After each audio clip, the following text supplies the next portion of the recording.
सकाळ सकाळचा शो. मला वाटलं काय गर्दी असणार आहे मराठी पिक्चरला, ते पण म्हणजे सकाळचा शो भेटला मराठी पिक्चरला हीच मोठी गोष्ट आहे. आणि मी जेव्हा पिक्चर पाहिला ना, मी आधी आहे ना, मी तुम्हाला एक्सप्लेन करतो की नक्की काय काय होणार आहे ह्या व्हिडिओमध्ये.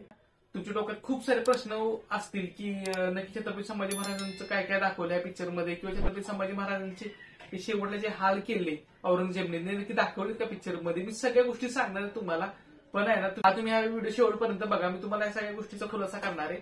चला तर मग या व्हिडिओला सुरुवात करूया आपण. की आहे ना, छत्रपती संभाजी महाराजांचा पिक्चर मी छावा, शिवरायाचा छावा हा पिक्चर मी बघायला गेलेलो. सकाळ सकाळचा शो होता आणि मला वाटलं की काय असणार आहे, म्हणजे नक्की आता मराठी पिक्चर म्हणल्यावर मार्वलचं असतं ना, की कशी गर्दी असते. आणि आता बॉलिवूडला जरा कमीच आहे म्हणा, बॉलिवूडला कोण फिरकत पण आहे. शिवाजी महाराजांचा छावा हा चित्रपटाला आहे ना लय भक्काय गर्दी होती सकाळी सकाळच्या शोला. पण का बघावा हा?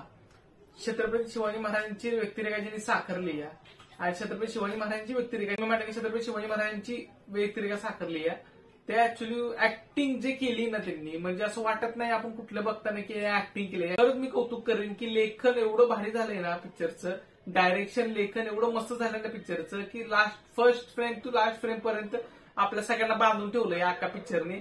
आणि फक्त मला एकच खंत आहे अख्ख्या पिक्चरमध्ये, व्हीएफएक्स ठीकठाक आहेत. माहिती आहे खूप जण रिव्ह्यू केले असतील की व्हीएफएक्स चांगले आहेत, पण माझ्या हिशोबाने मी एडिटर म्हणून सांगतोय तुम्हाला की व्हीएफएक्स मला ठीकठाक वाटले अख्ख्या पिक्चरमध्ये. प्रोडक्शन वाईज जरा कमी आहे पिक्चरमध्ये, बाकीचं जर सोडलं तर आहे ना फक्त एवढंच कमी आहे. अख्ख्या पिक्चर सही आहे. आणि अख्खा पिक्चर मी तर म्हणतो की ना लहानपासून मोठ्यापर्यंत सगळ्यांनी पिक्चर बघायला जायला पाहिजे हा. आणि मेसेज खूप चांगले दिले. ते सरप्राईज आहे पिक्चरमध्ये, ते मी तुम्हाला आता सांगून स्पॉइल नाही करत आहे की कुठलं सरप्राईज आहे पिक्चरमध्ये. तर तुम्ही जेव्हा पिक्चर जेव्हा बघाल तेव्हा तुम्हाला समजेल कुठला सरप्राईज आहे. जो शेवटचा सीन आहे, मी आता सांगायला गेलो ना, तुम्ही मला आता काहीतरी शिवाय घाला, त्यामुळे मी तो सांगत नाहीये नक्की काय होणार आहे शेवटला ते.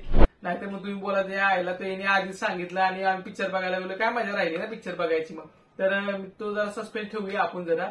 आणि मी तर म्हणेन की तुम्हाला स्ट्रॉंगली रेकमेंड करेन तुम्हाला हा पिक्चर तुम्ही बघायला जावा. एन्जॉयपेक्षा आहे ना आपल्या इथेच काय होता ना तो बघा. कारण की ना दिग्पाल लांजेकरने असला भारी इतिहास लिहिलाय ना, तर चित्रपट असावा असा मीठ मसाला काही न करता जो आपल्या समोर प्रेझेंट करतो, जो आपल्याला इतिहास दाखवतो ना, तो खरा चित्रपट, तो खरा इतिहास.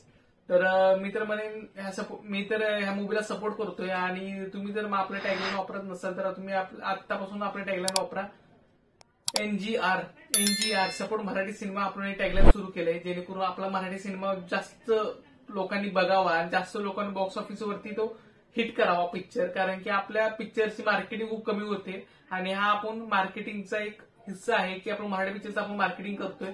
सगळ्यांनी आपला मराठी सिनेमा पोहोचवायला पाहिजे. साता समुद्रपार पोहोचलाय, पण अजून आपण तिथेच आहोत बजेटच्या हिशोबाने, बॉक्स ऑफिसच्या हिशोबाने.